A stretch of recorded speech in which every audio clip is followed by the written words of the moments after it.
Sumatera adalah pulau ke-6 terbesar di dunia yang terletak di Indonesia.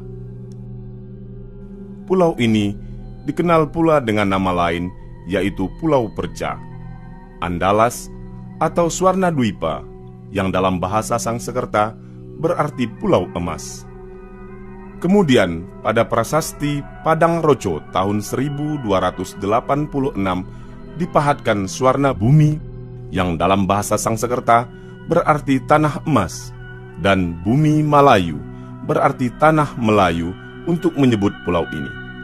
Selanjutnya, dalam naskah Negara Kertagama dari abad ke-14 juga kembali menyebut Bumi Malayu atau Melayu untuk pulau ini.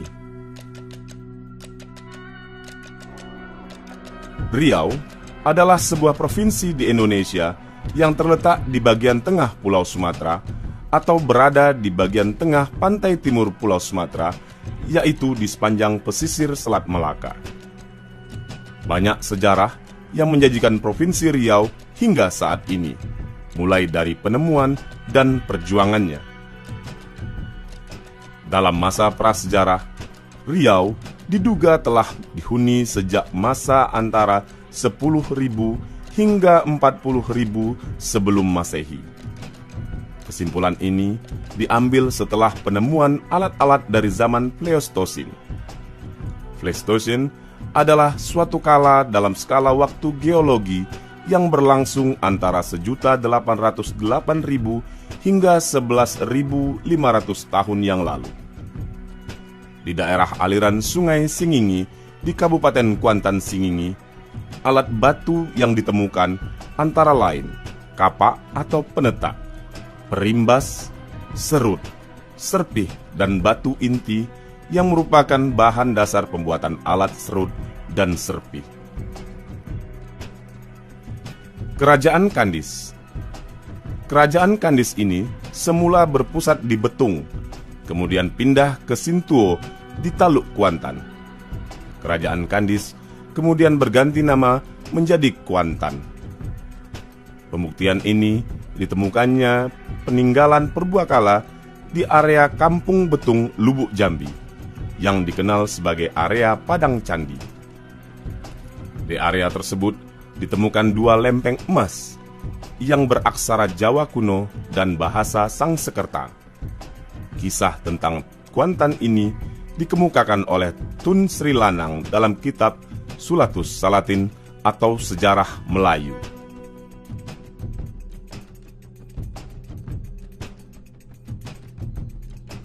Bahwa Riau pada awal-awalnya itu adalah satu kerajaan yang dikenal dengan Kemaharajaan Melayu Riau. Kemaharajaan Melayu Riau yang mula-mula pusatnya di Johor, terus ke Bintan. Nah, namun karena Johor Riau ini diduduki oleh Inggris, Johor ini diduduki oleh Inggris dan Riau dikuasai oleh Belanda, maka dengan perjanjian tahun 1824, perjanjian London namanya, Treaty of London, maka pemerintahan di kekuasaan di kedua wilayah ini dibagi dua. Kekuasaan Belanda di Riau, ya bagian dari Indonesia, sedangkan Johor bagian dari Inggris. Nah, akhirnya pemerintahan berbeda, secara politik berbeda, tetapi secara budaya tetap mengembangkan kebudayaan Melayu. Keluar dari zaman itu, Riau juga telah dikenal di banyak hal. Bengkalis yang pada masa abad 14 Masehi telah memegang peranan dalam perdagangan, dan Bengkalis juga pernah menjadi ibu kota Keresidenan Sumatera Timur sejak 1873 Masehi.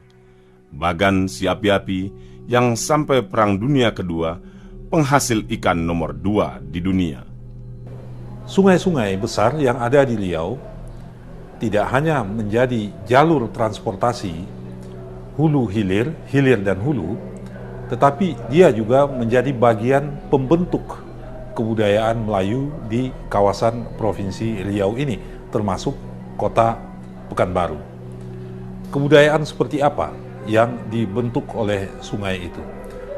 Kebudayaan Melayu yang tidak membedakan antara darat dan air.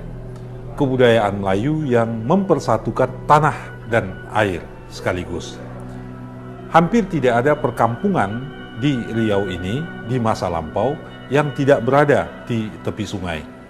Artinya, sungai dan air yang ada di dalamnya sudah menjadi bagian yang menyatu dengan kehidupan dan membentuk gerak serta irama kebudayaan yang khas dibandingkan dengan kebudayaan Melayu dalam arti yang luas di tempat-tempat lain. Bermula cerita ini dari Tugu Titik Nol Pekanbaru. Batu persegi berukuran kurang lebih 70 cm masih terlihat kokoh. Ini adalah saksi perkembangan kota Pekanbaru. Di batu ini tertulis jarak tempuh ke kota lain dengan ukuran 0 Pekanbaru, Padang 313 km, Bangkinang 65 km, dan di bawahnya terdapat lambang PU berada di sebelah kawasan pergudangan Pelabuhan Indonesia 1 di Kelurahan Kampung Bandar di tepian Sungai Jantan atau Sungai Siak.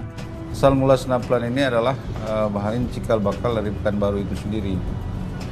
Oleh Kerajaan Siak ditetapkanlah pengembangan Kerajaan Siak itu sampailah ke Senaplan, Kampung Senaplan ini, sehingga Raja Siak membangun sebuah masjid, yaitu Masjid Raya, dan Raja Siak juga menetapkan Senaplan ini bagian daripada Kerajaan Siak tersebut. Maka oleh Kerajaan Siak itu dibuatlah sebuah tumpukan atau pasar untuk berhimpun dan berniaganya masyarakat Senaplan ini, sehingga muncul sebuah pekan yang baru. Pekan yang baru itu pasar yang baru. Setelah itu pekan yang baru ini atau pasar yang baru inilah yang berkembang terus di mulut dan di hati masyarakat, sehingga muncullah nama Pekanbaru. Kampung Bandar sendiri merupakan cikal bakal dari kota Pekanbaru yang dahulunya bernama Senapelan, diganti menjadi Pekanbaharu atau Pekanbaru. Syahnya berganti nama ini sejak 23 Juni 1784 berdasar musyawarah datuk-datuk besar 4 suku, yaitu Datuk Suku Pesisir, 50, Tanah Datar, dan Kampar. Itulah tonggak dasar Pekanbaru.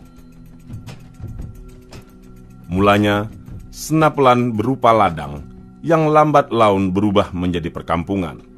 Kemudian perkampungan Senapelan pindah ke daerah baru, yaitu Dusun Payung Sekaki yang terletak di muara Sungai Siak.